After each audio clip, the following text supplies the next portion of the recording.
오늘의 본문의 말씀은요, 하나님께서 아브라함을 찾아오셔서 다시 한번 약속을 상기시켜 주면서 아브라함에게 명령을 내리십니다. 어떠한 명령을 내리셨는지 오늘은 그 할례에 대해서 말씀을 나누려고 합니다.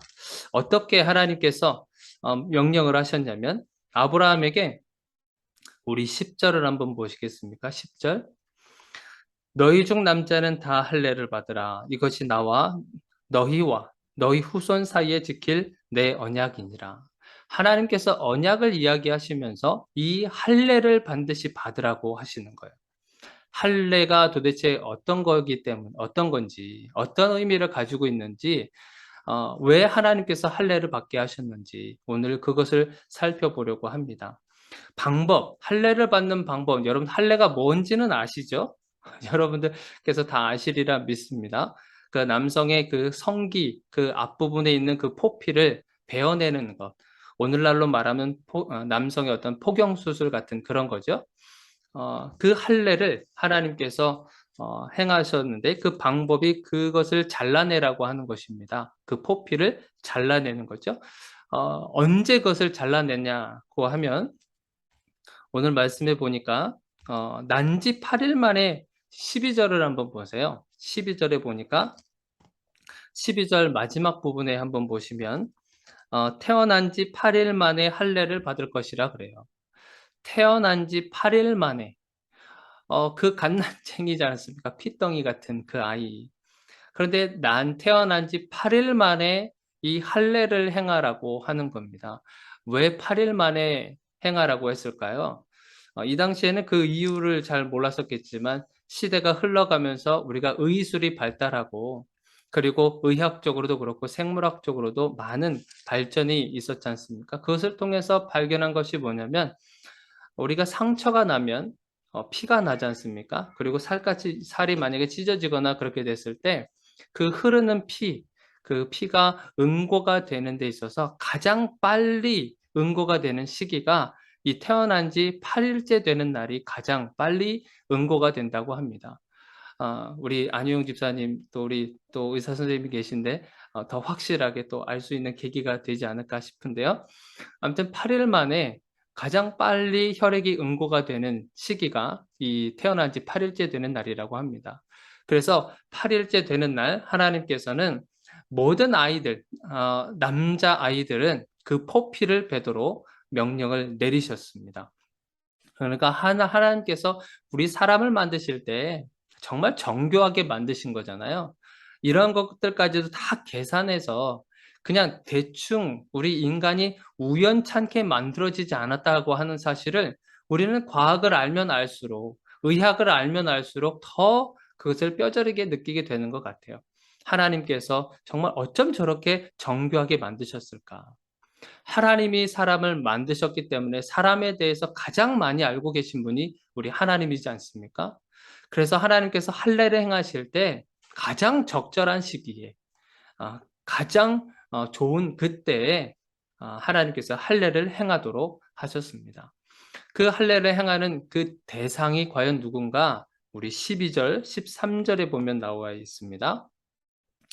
오늘 본문 말씀 12절, 13절에 보니까 그 대상에 대해서 설명을 해주고 있어요. 자, 12절을 보니까 너희의 대대로 모든 남자는 집에서 난 자나 또는 너희 자손이 아니라 이방 사람에게서 돈으로 산 자를 막론하고 난 지 8일 만에 할례를 받을 것이라. 그리고 너희 집에서 난 자든지 너희 돈으로 산 자든지 할례를 받아야 하리니 그래요. 그러니까 우리 이스라엘 백성이 순수한 이스라엘 백성 그들은 뭐 당연히 할례를 받아야 되겠죠. 그러나 만약에 다른 이방 민족 가운데 돈으로 산 자라고 한다면 종이 될 수 있겠죠. 이방인이라 할지라도 돈으로 산 자가 있거든. 그 집안에 있는 모든 이스라엘 민족들은 남자들은 전부 다 할례를 받으라고 그렇게 명령을 내립니다. 하나님께서 이 할례를 받도록 하신 그 이유가 뭐 어떤 것이겠어요? 오늘 본문의 말씀에도 표현되어 있지만 언약을 표시하는 겁니다. 언약을 표시하는 거죠. 그리고 외적으로 몸으로 보여질 수 있는 그런 외적인 표시들. 샤워를 목욕을 하면 그 상처가 다 보이지 않겠습니까? 그러니까 그 외적으로 표시를 나타내 주는 거죠. 어떤 정체성에 대한 표시를 이 할례를 통해서 했다고 하는 겁니다. 이 상처와 이것을 보면서 '나의 정체성이 무언가. 하나님의 선택받은 백성이구나.'라고 하는 것을 이들로 하여금 깨닫게 하는 거죠. 그것이 하나님의 이 할례를 행하시는 목적이었었던 겁니다. "너는 내 백성이다. 너는 내가 택한 내 백성이다."라고 하는 것을 이 이스라엘 민족들로 하여금 알 수 있도록 몸의 외부에 그것을 표시를 해낸 거죠. 그렇다고 한다면 우리가 그냥 이 외적으로만 할례를 볼 것이 아니라 조금 더 깊이 한번 묵상해 볼 필요가 있습니다. 하나님께서 왜 이 할례를 행하도록 하셨는가? 왜 굳이 할례 방법을 선택하셨는가? 사실 이 부분에 있어서는 우리가 정확하게 말할 수는 없습니다. 왜 하나님 그 수많은 방법 중에서 할례를 행하게 하셨습니까? 정말 좀 수치스럽기도 하고 그런데 그렇게 하나님한테 물어볼 수 있지만 왜 그러셨는가라고 하는 것에 대해 그 방법면에 대해서는 우리가 뭐라고 이렇게 설명할 수는 없지만 하나님께서 할례라고 하는 과정을 통해서 우리들에게 무엇을 말씀해 주고 싶으신가? 그것을 오늘 더 깊이 묵상하면서 살펴보려고 합니다. 먼저 우리가 할례를 하기 위해서 이 당시로 한번 돌아가 보자는 거죠. 할례를 하기 위해서 여러분들 필요한 도구가 뭐가 있겠습니까? 그 포피를 베어내기 위해서 무엇이 필요하겠습니까? 여러분들 필요한 거 어 사실 이 당시에 돌칼이 사실 전부였었습니다. 오늘날과 같이 어떤 마취제를 주사로 해서 고통을 얻게 해서 날카로운 칼로 한 번에 베어 버리고 하는 그런 도구가 사실 하나도 없었다고 하는 거죠. 그렇게 한 번에 벨 수 있는 날카로운 칼이 없었고 돌칼을 가지고 있었던 거예요. 돌칼. 그러니까 돌을 최대한 날카롭게 만들어서 그것을 칼로 사용해서 그걸로 포피를 잘라내는 거예요. 여러분들 그걸로 잘라낸다 그래서 한 번에 그것이 잘라질까요? 네, 그것을 자꾸만 생각하게 되는데 얼마나 고통스러웠을까. 그것이 포피가 잘라질 때까지 계속 그어야 되는 거예요, 돌칼로. 얼마나 괴로웠겠습니까? 또 그 당시에 피가 막 흐르면 또 그것을 또 그 상처 난 부위를 이렇게 오늘날 같으면은 그 꼬매고 이렇게 봉합하고 하는 그런 일들이 있었잖아요. 그러나 그 당시에는 그런 기술도 없었습니다. 그리고 상처가 났을 때 오늘날에는 약도 참 많이 개발이 돼서 이렇게 약도 바를 수 있고 하지 않습니까? 그러나 그 약품도 사실 그 당시에는 없던 거예요. 그러니까 굉장히 지금 생각해 보면 원시적인 방법인 거죠. 그 돌칼이 전부였던 거예요. 돌칼. 얼마나 고통스러웠는가. 그것은 남자들만 이렇게 좀 경험할 수 있는 그런 부분이겠죠. 여자분들은 임신, 출산의 고통을 여자분들만 알 수 있듯이 이 할례에 대한 고통은 또 우리 남성들이 또 알 수 있다고 하는 거죠. 그것이 얼마나 괴롭고 힘들었는지 이것을 사용해서 어떠한 사건이 좀 일어났었습니다. 여러분들 야곱의 딸 디나 사건을 아십니까? 야곱에게는 디나라고 하는 딸이 있었는데 그 딸이 세겜에게 어떤 겁탈을 당합니다. 강간을 당해요. 그래서 결국에는 강제적으로 이렇게 결혼을 시키려고 했었는데 그 야곱의 아들들이 뭘 요구했냐면 "그러면 당신네들 좋다. 우리 동생, 여동생 이 디나를 당신들에게 줄 테니까 당신들은 우리 민족과 같이 할례를 행하시오. 당신들의 남자들 전부 다 성인 남자들 전부 다 할례를 행하시오. 그렇게 하면 우리가 이 딸 디나를 당신들에게 주겠습니다." 그렇게 약속을 한 거예요. 그랬더니 이 세겜의 이 사람들이 전부 다 할례를 받게 되죠. 그 최고의 고통스러운 3 일째 되는 날 이 야곱의 아들들이 가서 다 싹 다 죽여 버리지 않습니까? 살인을 저질러요. 그만큼 아무런 어떤 반항할 수도 없는 그런 고통의 순간이 있다고 하는 거예요. 하나님께서 이런 할례, 이런 고통들, 이런 것을 행하시면서 왜 우리들에게 이것을 말씀해 주셨는가? 그런 영적인 의미가 과연 무엇인가? 우리가 더 한번 깊이 생각해 보면 이 할례에는요, 그냥 하나의 고통으로만 끝나는 것이 아닙니다. 이것만 우리가 생각할 때가 있는데 그것이 아니라 하나님은 전체적인 하나님의 그 보호와 인도하심과 그리고 사랑과 이 모든 것이 다 담겨 있다고 하는 사실이에요. 이 할례 의식 속에 하나님의 사랑이 전부 다 담겨 있는데 과연 어떤 것이 있는가? 네 가지를 우리가 볼 수 있습니다. 자, 첫 번째가 뭐냐면 우리가 할례를 행하기 위해서는 반드시 뭐가 있겠습니까? 선택을 해야 됩니다. 하나님의 백성으로 선택을 받게 돼 있어요. 이 할례를 아무나 행하는 것이 아닙니다. 하나님의 백성으로 선택받은 자만 이 할례 의식을 행하게 되는 거죠. 선택받았다. 하나님의 백성으로 선택을 받았다. 이 말은요, 하나님께서 어떻게 하시겠다는 겁니까? 이제부터 너희는 내 백성이다. 그러니 내가 책임지겠다고 하는 것까지 다 포함되고 있는 거예요.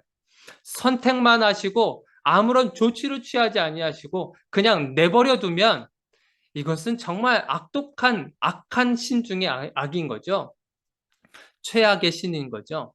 그러나 하나님은 선택하셨고 그 선택받은 민족을 정말 어떻게 해서든 어떤 방법을 사용하셔든지 하나님은 끝까지 보호하시고 책임지겠다고 하는 그것까지 다 담겨 있는 겁니다. 절대 너희들을 죽이지 않을 것이다 하면서 하나님께서 책임지겠다고 하는 것과 다 포함이 되어 있는 거예요. 선택을 한 겁니다. 하나님의 선택하심. 그래서 이사야서 43장 20절, 중반부부터 21절까지 이사야 43장 20절 그 중반부에서 21절까지 이런 말씀이 있어요. 제가 읽어드리겠습니다.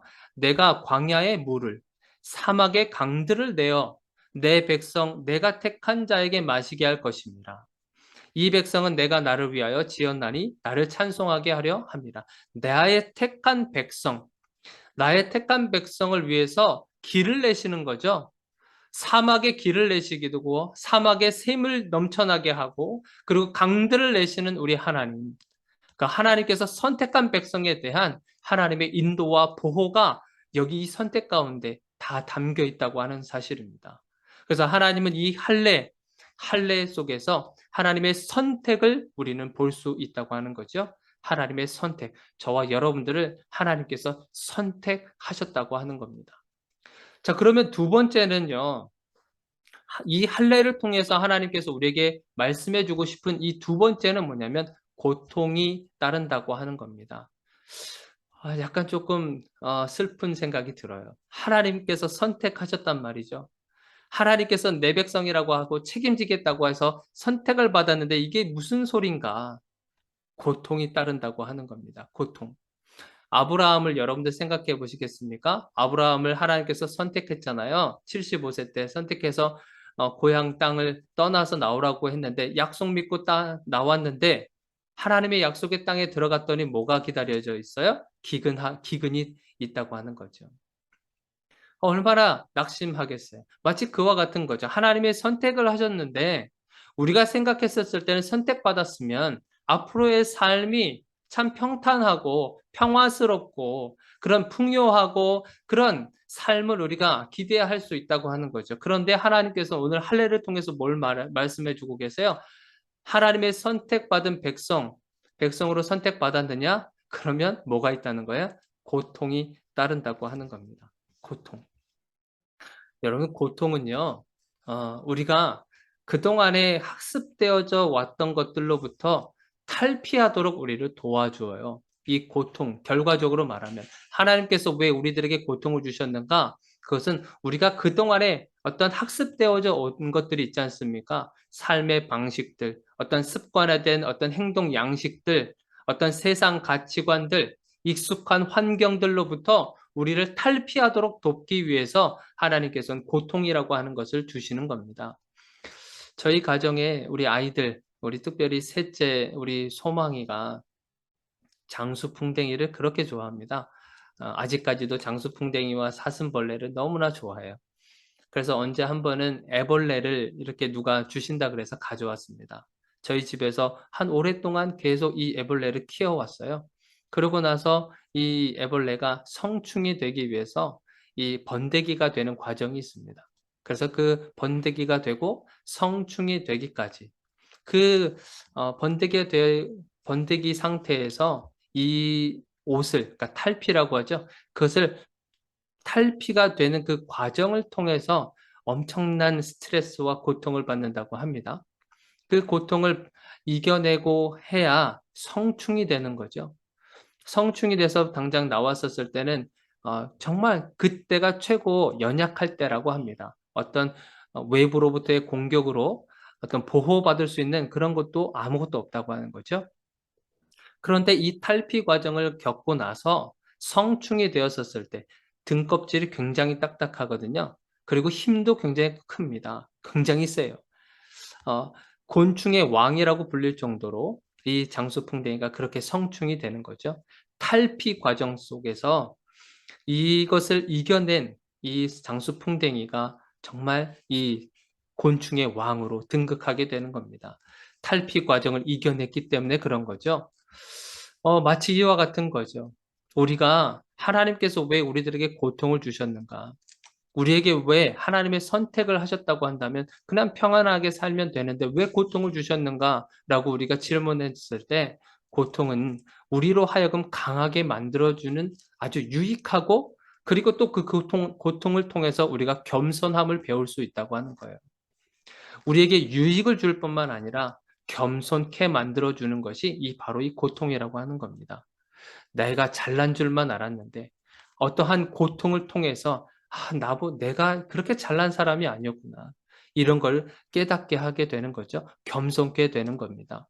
그래서 시편 119편 67절, 시편 119편 67절에 이런 말씀이 있어요. 다윗의 고백이죠. 고난 당하기 전에는 내가 그릇 행하였더니 이제는 주의 말씀을 지키나이다. 고난 당하기 전에는 내가 그릇 행하였다는 거예요.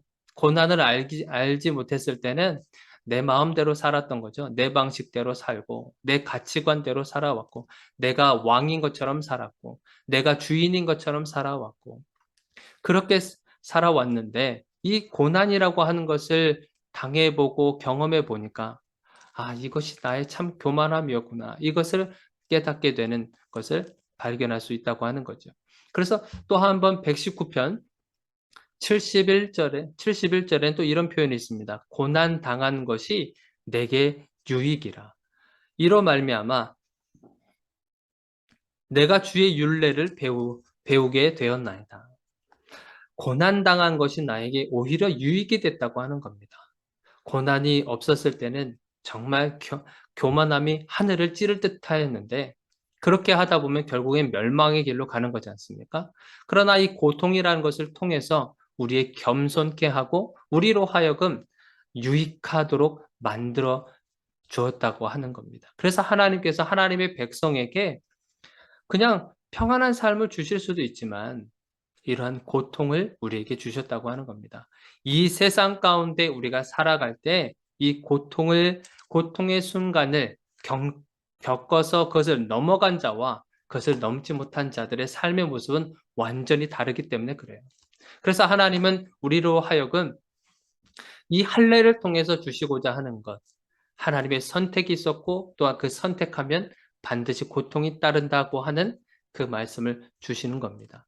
그리고 세 번째는 무엇이 있냐면 하나님의 치유가 있는 겁니다. 이 할례 과정 속에서 이 상처가 아물어져 가는 것이 있지 않습니까? 하나님께서 하나님의 치유 과정을 또 우리들에게 말씀해 주고 있는 거예요. 하나님의 백성으로 살아갈 때 우리가 고난도 당하게 되고 또한 박해로 말미암아 외부로부터 믿지 않는 자들로 하여금 우리가 박해를 받기도 합니다. 그래서 그 상처를 받기도 하지만 하나님께서는 반드시 치유해 주시겠다고 하는 약속이 들어있는 거예요. 우리가 크리스찬의 모습으로 살아갈 때 참 힘들기도 하고 손해 볼 때도 있고 참 사람들한테 이런저런 이야기들을 많이 듣지 않습니까? 때로는 사람들이 우리들로 하여금 이렇게 고집스럽게 사냐? 융통성도 없는 것 같고, 당신네들이 전부인 것처럼 왜 그렇게 살아가느냐? 세상에 즐거울 것이 얼마나 많은데, 그런 것을 다, 마다하고, 그러면서 그렇게 우리가 주님을 따라가는 그 삶의 모습을 때론 답답하게 사람들이 여기면서 우리를 조롱하기도 하고 그렇게 한단 말이죠. 그래서 마가복음 우리 13장 13절에 이런 말씀이 있어요. 마가복음 13장 13절에 또 너희가 내 이름으로 말미암아 모든 사람에게 미움을 받을 것이나 끝까지 견디는 자는 구원을 받으리라. 우리 크리스찬인들은요, 세상으로부터 미움의 대상이 될 수밖에 없습니다. 미움의 대상이 될 수밖에 없어요. 그래서 우리들에게 그렇게 상처 받을 만한 그런 말들을 많이 쏟아붓기도 해요. 그러다 그것을 우리가 믿음으로 잘 견뎌내고 그것으로부터 우리가 잘 이겨내고 한다고 한다면 하나님께서는 그것을 구원으로 이루시겠다고 말씀해 주고 있는 겁니다. 우리 마태복음 5장 11절, 12절에 또 이런 말씀이 있는데 또 읽어 드릴게요. 나로 말미암아 너희를 욕하고 박해하고 거짓으로 너희를 거슬러 모든 악한 말을 할 때에는 너희에게 복이 있나니 기뻐하고 즐거워하라. 하늘에서 너희의 상이 큼이라. 너희 전에 있던 선지자들도 이같이 박해하였느니라. 세상 사람들로 하여금 우리가 욕을 받기도 하고 박해를 받기도 하고 그리고 세상을 거슬러가는 우리가 그런 삶을 살아갈 때에 상처들이 반드시 있죠. 세상에서 흘러가는 대로 우리가 그것에 그냥 올라타기만 하면 되는데 우리가 그것을 거부하기도 하고 거슬러서 올라갈 때 우리들에게는 상처가 생긴다고 하는 거죠. 그러나 그것을 하나님께서 그냥 내버려 두지 아니하시고 하늘의 상으로 우리들에게 보상해 주신다고 하는 약속을 우리에게 주시는 겁니다. 그것을 통해서 우리가 상처받은 그 심령을 하나님께서 치유해 주신다고 하는 거죠. 이것이 할례의 과정 속에 포함되어 있다고 하는 겁니다. 마지막으로 우리가 네 번째 살펴볼 것은 회복이라고 하는 거예요. 하나님께서 선택을 하시고 고통이 따르게 하고 그 다음 치유를 하게 하시면서 마지막에 우리로 하여금 회복의 단계로 갈 수 있도록 이 할례의 단계를 우리들에게 보여주시는 겁니다. 회복이라고 하는 거는요. 예전의 삶의 모습보다도 더 나은 모습의 삶으로 우리를 회복시켜 주신다고 하는 겁니다. 예전의 모습보다 더 나은 모습으로 우리를 변화시켜 주시겠다고 하는 거죠. 어떤 외모로부터 외적으로 풍겨지는 변화가 있는 사람들이 있어요. 예수 그리스도를 만남을 통하여서 외적으로 변화되는 사람들이 있습니다. 그 눈빛을 보면 알 수 있어요. 어떤 사람은 눈에 살기가 가득한 사람인데 그 사람이 주님을 만나고 나서는 그 눈빛이 완전히 바뀐 사람들도 우리는 심심찮게 볼 수 있다고 하는 거예요. 그리고 얼굴빛이 달라진 사람도 있습니다. 얼굴빛이 예수 그리스도를 만나기 전에는 세상의 모든 근심을 다 가지고 살아가는 것처럼 얼굴에 수심이 가득하고 고민으로 가득하셨던 그 사람의 얼굴빛인데 주님을 만나고 예수 그리스도를 만나고 나서 이 얼굴빛이 완전히 달라지는 것을 우리는 볼 수 있어요. 얼굴에 빛이 난다고 하죠. 광채가 난다고 하죠. 우리가 그런 사람들을 또 볼 수 있다고 하는 거예요. 외모로부터 풍기는 이미지가 완전히 다른 사람이 된 겁니다. 예전에는 그렇게 쌍욕도 많이 하면서 그렇게 했었던 그런 사람들도 언어가 바뀌고 그리고 생각이 바뀌고 행동도 바뀌어지고 있는 것을 우리는 볼 수 있다고 하는 거예요. 예전의 모습이 아니라 더 나은 그런 삶의 모습으로 바뀌어져 가고 있는 것을 우리는 이 회복의 단계를 통해서 알 수 있는 거죠. 외모적으로 변화되는 것뿐만 아니라 내면의 변화도 우리는 알 수 있습니다. 내면이 굉장히 강화되는 거죠. 어떤 일이 있어도 어떤 상황 가운데서도 그 마음이 요동치지 않는 겁니다. 어떠한 사람에 의해서 타인에 의해서 내 감정이 이렇게 흔들리고 내 감정이 올라갔다 내려갔다 하는 것이 아니라 평정심을 유지하는 거죠. 다른 사람에 의해선 내가 조정받는 것이 아니라 내가 주인공이 되고 내 스스로 하나님께서 주시는 능력으로 내 스스로 그 평정심을 찾아가게 만들어진다는 거죠. 그것이 내면의 강화를 만들어내는 겁니다. 하나님을 버리지 않겠다. 어떤 상황이 주어져도 나는 절대 하나님을 떠나지 않겠다고 하는 충성심이 가득한 그런 모습으로 변화가 일어난다고 하는 겁니다. 내 삶에 광풍이 일어난다 할지라도, 내가 예상치 못한 어떤 어려움이 나에게 닥쳐온다 할지라도 그것에 크게 요동치는 것이 아니라 오히려 내 마음속에서 하나님의 평강을 묵상하게 되고 하나님을 묵상하며 내면의 어떤 강화된 그런 모습으로 변화된다고 하는 겁니다. 이러한 것이 우리 하나님께서 할례를 통해서 우리에게 주시고자 하는 메시지인 겁니다. 하나님은 선택하셨다. 그리고 선택한 그 백성들을 더 강화시키기 위해서 이 고통이라고 하는 단계를 건너가도록 하셨다. 그리고 그 고통의 단계를 건너갔을 때 하나님께서는 치유하시고 또한 더 나은 모습의 삶을 살아가도록 회복시켜 주시겠다. 이것이 할례가 가지고 있는 전체의 하나님의 메시지, 하나님의 사랑의 메시지가 담겨져 있다고 하는 거죠. 오늘 말씀을 정리하려고 합니다. 할례는요, 우리가 생각했을 때 고통이 전부인 것처럼 생각되기도 합니다. 그러나 만약에 고통으로만 끝난다고 한다면 이건 너무나도 참 괴로운 일 아니겠습니까? 특별히 하나님의 선택을 안 받으면 좋겠다는 거죠. 선택받아서 괜히 고통받는 것보다, 그리고 고통의 시간이 계속 지속이 된다고 하면 누가 선택받겠습니까? 그러나 하나님은요, 그 고통이 전부가 아니라고 말씀하시는 거예요. 할례는 고통이 전부가 아니라 이 모든 치유와 회복과 인도하심과 보호와 하나님의 전적인 크신 그 사랑, 그것이 다 담겨 있다고 하는 사실을 말씀해 주고 계시는 거죠. 하나님의 사랑이 담겨 있습니다. 오늘날은요, 이렇게 할례를 직접 행하지 않습니다. 너 하나님의 백성이니까 지금 그 포피를 베어야 돼. 이런 식으로 의식을 하지 않습니다. 오늘날은 어떻게 하겠어요? 하나님의 그 흔적, 할례를 통해서 그 흔적을 남겼다고 한다면 오늘날은 예수 그리스도의 그 십자가의 흔적이 우리들의 마음판에 새겨져 있다고 하는 겁니다. 예수 그리스도의 그 십자가의 흔적, 그것이 하나님의 할례의 모습으로 우리들에게 오늘날 나타내 보여주고 있는 겁니다. 그러니까 저와 여러분들은 예수 그리스도의 그 죽음과 그리고 부활과 그 모든 흔적들이 지금 여러분들의 삶 가운데 여러분들의 몸에 새겨져 있다고 하는 사실을 잊지 마시기를 바랍니다. 그래서 한 주 동안 여러분들 살아가실 때 예수 그리스도의 그 흔적을 가지고 살아가시기를 주님의 이름으로 축원드립니다. 우리 기도하겠습니다.